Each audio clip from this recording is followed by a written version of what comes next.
Hello everyone, आज का topic रहेगा आपका डेटा इंटरप्रिटेशन यानी आंकड़ा विवेचन, जिसमें आईबीपीएस पीओ के प्रीवियस ईयर क्वेश्चंस का डिस्कशन चल रहा है। कुछ क्वेश्चंस ऑलरेडी लास्ट क्लास में हो चुके हैं। आज की क्लास के क्वेश्चन नंबर फर्स्ट को यहाँ पर समझते हैं। ध्यान से देखिएगा।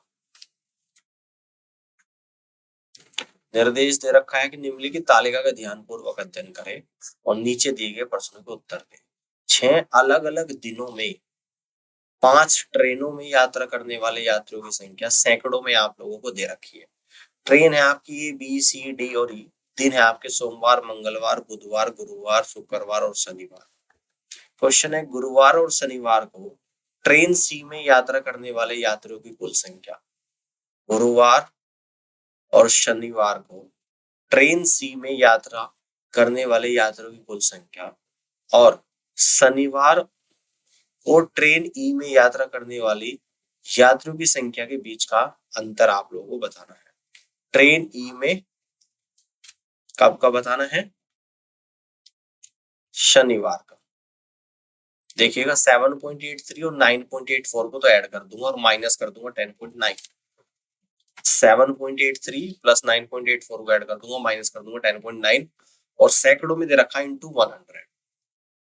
तो ये कितना आएगा? 6.77 इंटू 100 इक्वल टू 677 आप लोग का यहाँ पर आ गया।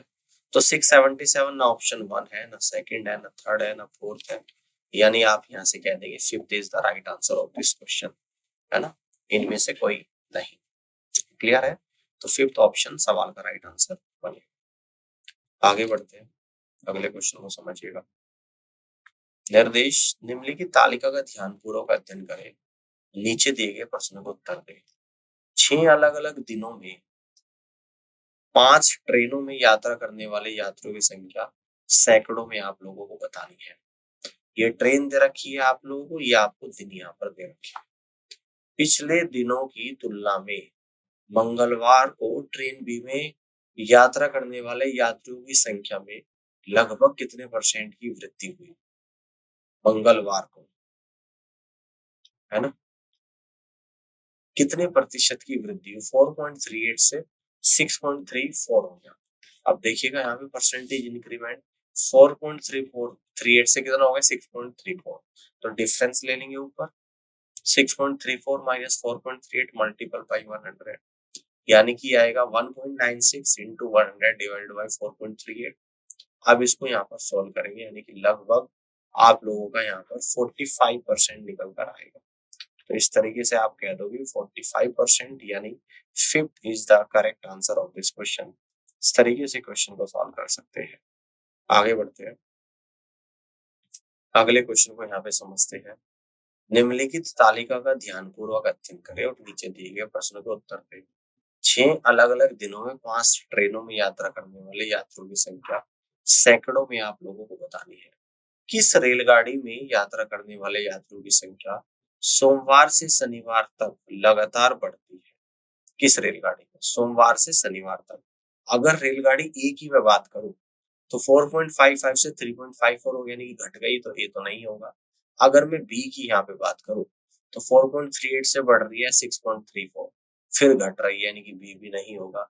अगर मैं सी की बात करूं 4.64 से बढ़ रही है 6.90, 6.90 से बढ़ रही है 7.23, 7.23 से बढ़ रही है 7.83, 7.83 से बढ़ रही है 8.91, 8.91 से बढ़ रही है 9.84, यानी कि ऐसी कौन सी ट्रेन है? यानी कि सी ट्रेन है जिसमें हर दिन संख्या बढ़ रही है, और third is the correct answer of this question. Clear हो गई बात? आगे बढ़ते हैं, अगले क्वेश्चन को यहाँ पे समझते हैं। क्वेश्चन सेम है, सेम इंस्ट्रक्शन है, सेम फिगर है, अब सवाल बदल गया है, ये देख लेते हैं। यदि शुक्रवार को ट्रेन सी में यात्रियों की संख्या का 4/11 हिस्सा बिना टिकट यात्रा कर रहा है, तो टिकट करने वाले यात्रियों की टिकट वाले यात्रियों की संख्या। ट्रेन सी की बात कर रहे हैं, शुक्रवार की बात कर रहे हैं, कितने हैं यात्री? 8.91 इंटू 100, यानी कि 891 है, जिसमें से 4/11 हिस्सा बिना टिकट यात्रा कर रहा है। तो टिकट के साथ जो यात्रा करेगा 891 का 7/11, है ना, क्या करेंगे? 8.91 का 7/11 भाग और 100 की गुणा, यानी कि 891 गुणा 7/11, है ना। तो इस 100 से तो ये डेसिमल हटेगा, इस 11 से कट करूंगा, 11 8 88, 11 कम 11, 81 गुणा 7, तो ये आएगा 567। तो 567 आप कह दोगे कि फर्स्ट ऑप्शन सवाल का राइट आंसर बनेगा। आगे बढ़ते हैं, अगले क्वेश्चन को यहाँ पे समझते हैं। सेम डायरेक्शन है, सेम फिगर है, क्वेश्चन बदल गया, देखते हैं। गुरुवार को ट्रेन सी और ई में यात्रा करने वाले यात्रियों की कुल संख्या। गुरुवार को ट्रेन सी और ई में यात्रा करने वाले यात्रियों की कुल संख्या। शनिवार को ट्रेन डी में यात्रा करने वाले यात्रियों की संख्या का लगभग कितना परसेंट है ना। डी में शनिवार को, क्लियर है, तो इन दोनों को तो ऐड कर दूंगा, 7.83 plus 8.83 divided by 9.9, 7.83 plus 8.83 divide by 9.92 multiple by 100, तो 16.66 अपॉन 9.92 मल्टीपल बाई 100, तो यानी कि इक्वल टू लगभग 168% निकल कर आएगा। यानी आप यहाँ से कह दोगे कि थर्ड ऑप्शन सवाल का राइट आंसर आएगा। Third is the correct answer of this question.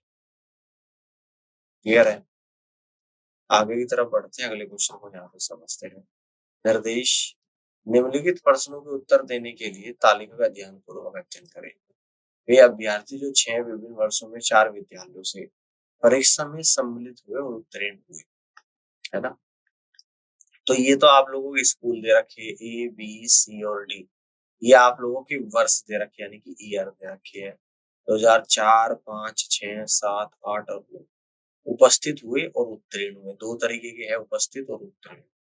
यहाँ पर भी बी में उपस्थित है और उत्तीर्ण है, यहाँ पर भी सी में उपस्थित है और उत्तीर्ण है, यहाँ पर भी डी में उपस्थित है और उत्तीर्ण है।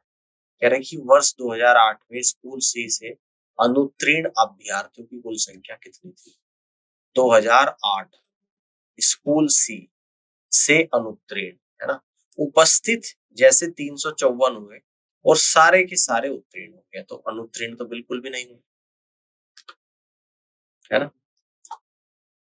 और 2006 में स्कूल डी से परीक्षा में सम्मिलित अभ्यर्थियों की संख्या कुल कितनी थी। 2006 में स्कूल डी में अभ्यर्थियों की सम्मिलित छात्रों की संख्या कितनी थी आप लोगों की, 235। और इसमें कितना है, 2 जीरो, है ना। टोटल जो आंसर आप लोगों का यहाँ पर आएगा 300, आवश्यक उत्तर 235 यहाँ से आ गए, है ना। सॉरी सॉरी सॉरी, गलत हमने ले लिया, यानी कि हमने पहले सी की बात करी थी, है ना। सॉरी, ये देखो ध्यान से, तो सी की अगर हमने बात करी है, एक बार ध्यान से देखना है, सी की हमने जो बात करी थी ना, इसमें 2008 में जब सी की बात करी तो 2008 में अनुत्तीर्ण कितने हुए, 354 तो उपस्थित हुए, इसमें से 258 उत्तीर्ण हुए, तो अनुत्तीर्ण कितने हुए, 354 में से 258 माइनस करना है, और फिर 2006 में उपस्थित छात्र स्कूल डी में बताने तो 235, 354 माइनस 258 और प्लस का 235, यानी कि 96 प्लस 235 यानी 331 आप लोगों का यहाँ पर आ गया है। तो यानी कि ना ऑप्शन फर्स्ट आएगा, ना सेकंड, ना थर्ड, ना फोर्थ, तो 331 इनमें से कोई नहीं, फिफ्थ ऑप्शन सवाल का राइट आंसर बनेगा। इस तरीके से क्वेश्चन को आप लोग सॉल्व कर सकते हैं। आगे बढ़ते हैं, यहाँ देखते हैं, सेम इंस्ट्रक्शंस दे रखी है, सेम फिगर दे रखी है, क्वेश्चन चेंज हो गया, देखते हैं। किस वर्ष स्कूल बी से परीक्षा में उपस्थित और उत्तीर्ण उम्मीदवारों की संख्या के बीच का अंतर दूसरा सबसे कम है। स्कूल बी में उपस्थित और उत्तीर्ण उम्मीदवारों की संख्या के बीच का अंतर, तो पहले का अंतर निकालना है इसका, फिर इसका निकालना है, फिर इसका निकालना है, फिर इसका निकालना है, फिर इसका, फिर इसका, इन सभी का अंतर दूसरा सबसे कम आप लोगों को बताना। यहाँ पर जब हम लोग करेंगे 2004 का देखेंगे, 445 माइनस 354 यानी 91, 2005 का 545 माइनस 435 यानी कि 110, 2006 का 664 माइनस 454 2010, 2007 का 345 माइनस 144 200, 2008 का 584 माइनस 354 203, 2009 का 704 माइनस 347 357, सबसे कम 91, उसके बाद फिर दूसरा सबसे कम आएगा 110। 110 यानी कि कहाँ पर आ रहा है आप लोगों का, 2005 में आ रहा है। तो आप यहाँ से कह देंगे 2005, यानी सेकंड ऑप्शन सवाल का करेक्ट आंसर यहाँ पर बनेगा। आगे बढ़ते हैं, अगले क्वेश्चन को समझते हैं। इस सवाल को देखिएगा, इंस्ट्रक्शन सेम है, क्वेश्चंस आप लोगों को सेम दे रखा, बस पर्सन चेंज हुआ, पूछ अलग बात रहा आपसे। वर्ष 2006 में स्कूल सी से उपस्थित होने वाले उम्मीदवारों की संख्या और वर्ष 2009 में स्कूल डी से परीक्षा में उत्तीर्ण होने वाले उम्मीदवारों की संख्या के बीच क्रम से अनुपात। स्कूल सी से 2008-06 में उपस्थित यानी कि 693, ठीक है ना, और 2009 से स्कूल डी में उत्तीर्ण,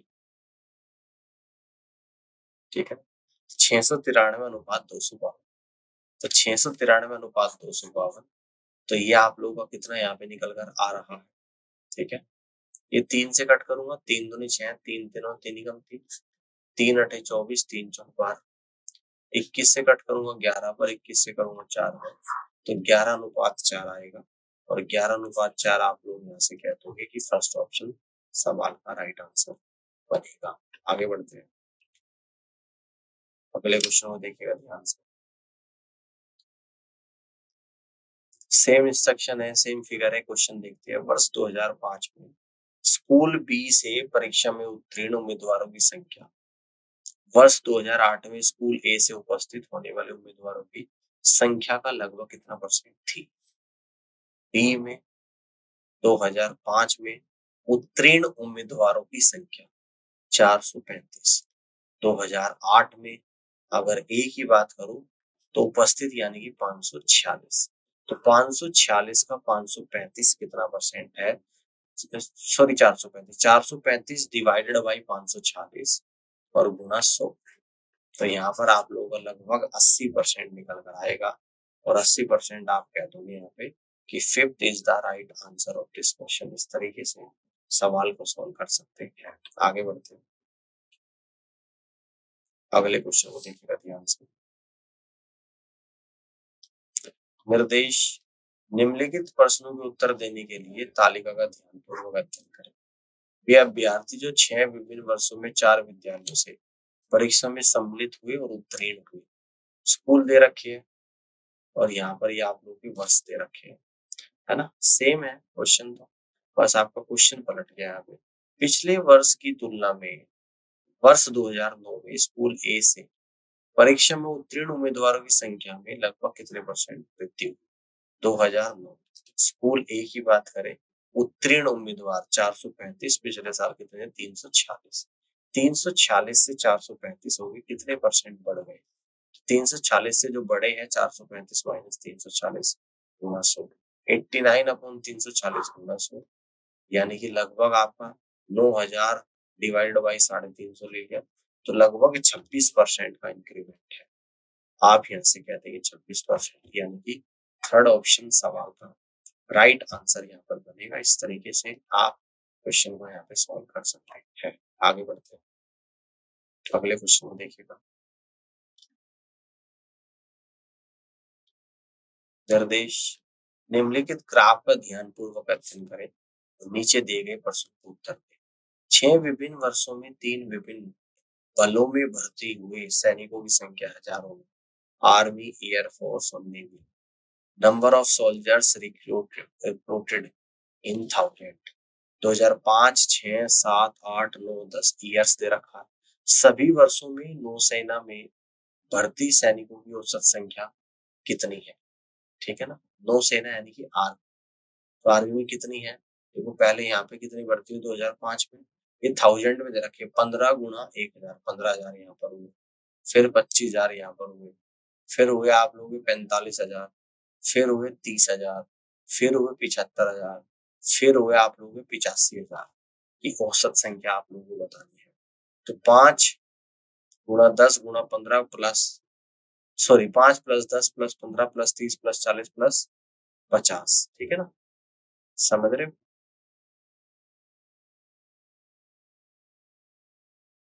क्लियर है?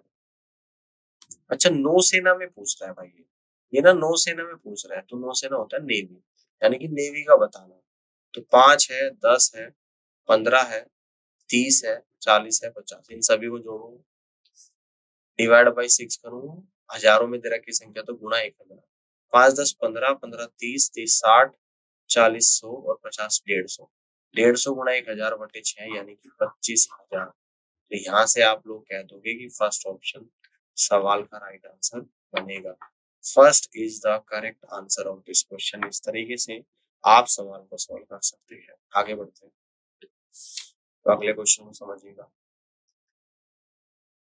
निर्देश, निम्नलिखित ग्राफ का ध्यानपूर्वक अध्ययन करें और नीचे दिए गए प्रश्न का उत्तर दें। ठीक है ना? कह रहा है कि वर्ष 2009 में नौसेना में भर्ती सैनिकों की संख्या वर्ष 2006 में सेना में भर्ती सैनिकों का कितना परसेंट है? 2009 में नौसेना में भर्ती सैनिकों की संख्या कितना है? 40,000। 2006 में सेना में भर्ती यानी कि 25,000, 25,000 का 40,000 कितना परसेंट है? देखो 40/25 करते सीधा गुना 100, 5 बजे 25, 5 8 40, 5 से 20 पर गया, 20 गुना 8 यानी कि 160%। तो लगभग आप लोगों का लगभग एग्जैक्ट वैल्यू आ रही है आपकी 160, और यहाँ से आप लोग कह दोगे कि थर्ड ऑप्शन सवाल का राइट आंसर बनेगा। आगे बढ़ते हैं, अगले क्वेश्चन को समझते हैं। निर्देश, निम्नलिखित ग्राफ का ध्यानपूर्वक अध्ययन करें और नीचे दिए गए प्रश्न का उत्तर दें। 6 विभिन्न वर्षों में 3 विभिन्न बलों में भर्ती हुए सैनिकों की संख्या हजारों में आप लोगों को बतानी है। यदि वर्ष 2010 में वायुसेना में भर्ती हुए सैनिकों में 30% महिलाएं थी, तो उस वर्ष वायुसेना में भर्ती हुई पुरुषों की संख्या कितनी थी? 2010 में वायुसेना में भर्ती हुई सैनिकों में 30% महिलाएं थी। सैनिक यानी कि एयरफोर्स में 90,000 भर्ती हुई, जिसमें 30% महिलाएं, तो यानी कि 27,000 महिलाएं थी।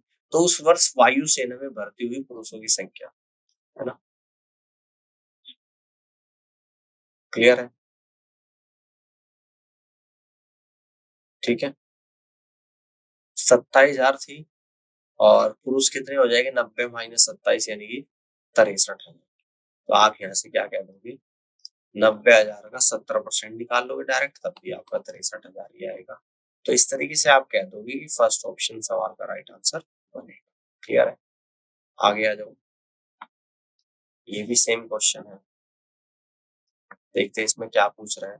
वर्ष 2005 में वायुसेना में भर्ती हुई सैनिकों की संख्या तथा वर्ष 2009 में सेना में भर्ती हुई सैनिकों की संख्या के बीच क्रमशः अनुपात क्या है? आप 2005 में वायुसेना में भर्ती हुई सैनिकों की संख्या, वायुसेना, ठीक है ना, यानी कि एयरफोर्स कितनी हुई? 10,000।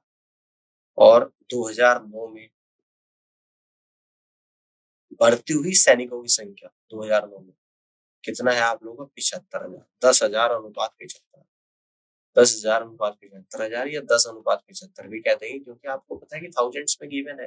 तो 5 से 2 बार, 5 से 15 बार, तो 2 अनुपात 15, और 2 अनुपात 15 तो आप यहाँ से कह दोगे कि फर्स्ट ऑप्शन सवाल का राइट आंसर बनेगा। इस तरीके से क्वेश्चन को सॉल्व कर सकते हैं।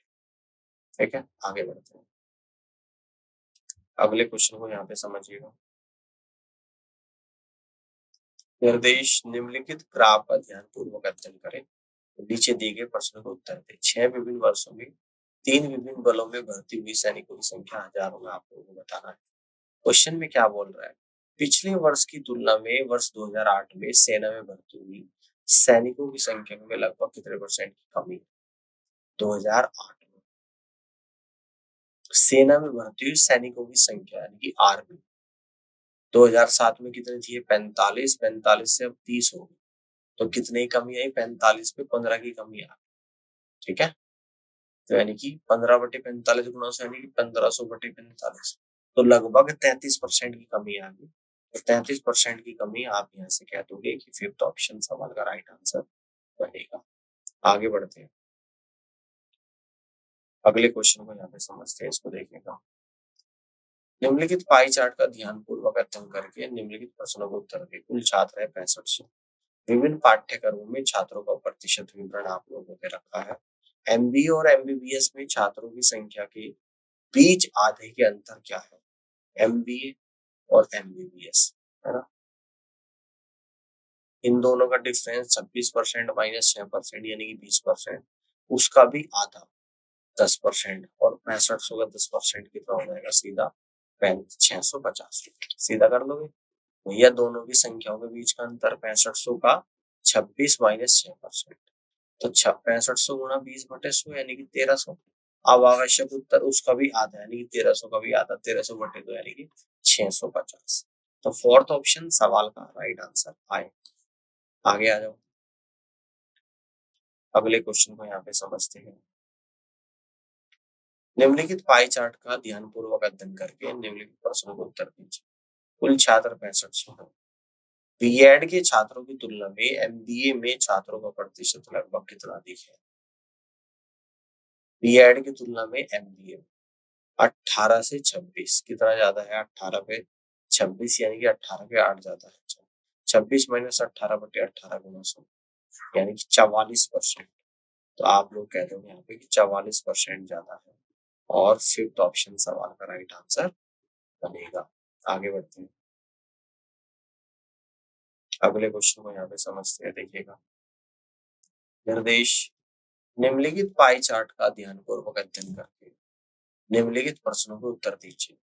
कुल छात्र है 6500। कह रहा है कि बीएड, फार्मेसी और एमबीबीएस में कुल छात्रों की संख्या कितनी है?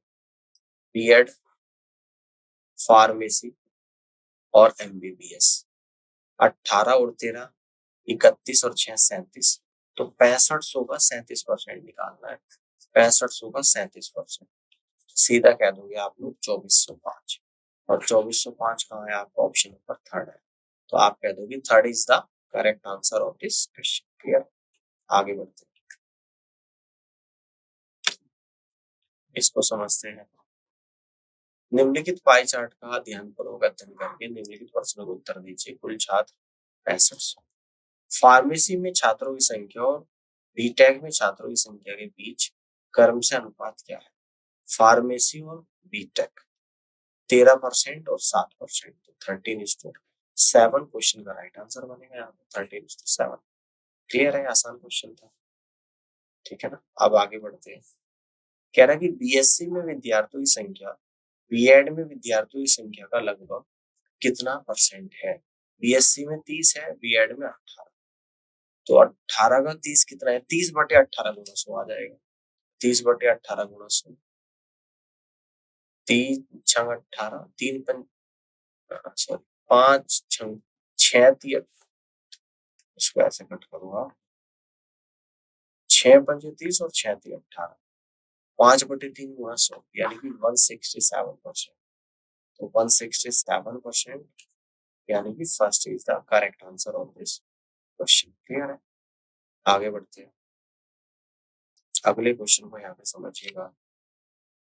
क्वेश्चन और निर्देश दे रखा है, निम्नलिखित तालिका का ध्यानपूर्वक अध्ययन करें और नीचे दिए गए प्रश्न को उत्तर दें। 6 अलग अलग वर्षों में पांचों व्यक्तियों के द्वारा अर्जित राशि लाखों में दे रखी है। व्यक्ति आपको दे रखे ए बी सी डी और ई, और साल दे रखे आपको 2005, 6, 7, 8, 9 और 10।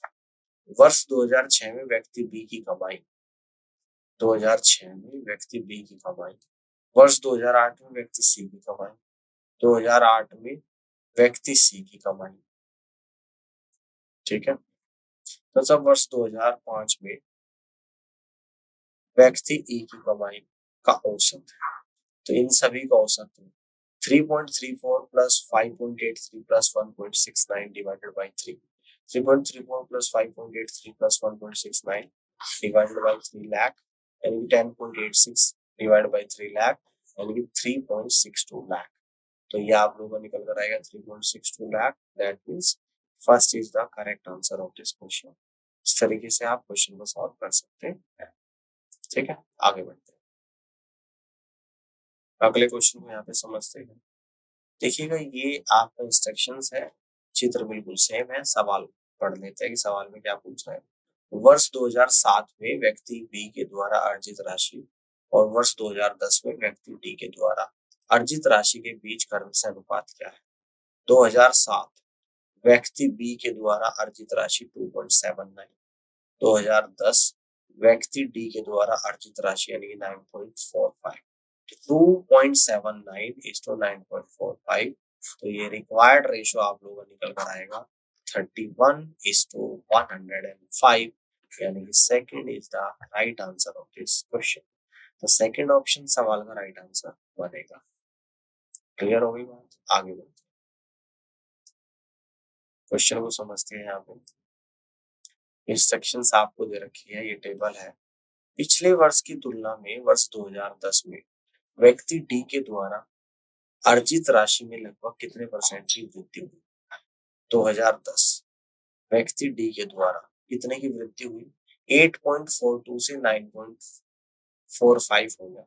तो 9.45 minus 8.42 divided by 8.42 multiple by 100, तो 1.03 multiple by 100 upon 8.42 equal to आप लोगों का लगभग आ गया 12%। तो 12% यानी कि आप यहाँ से कह दोगे कि fifth is the correct answer of this question. इस तरीके से आप सवाल को सॉल्व कर सकते हैं। आगे आ जाते हैं, अगले क्वेश्चन को यहाँ पे समझते हैं। निर्देश दे रखा है, देखो सेम क्वेश्चन है, आप सवाल देख लेते हैं क्या पूछ रहे हैं। वर्ष 2005 से 2010 तक किसकी कमाई में लगातार वृद्धि हुई? 2005 से 10 तक। अगर ए की बात करूं तो ए का तो कम हो रहा है, यहाँ पे डी का भी देखो कम हो गया 2006 में ही। अगर सी की बात करूं बढ़ रहा है, फिर बढ़ रहा है, तो सी का 2007 से 8 में कम हो गया।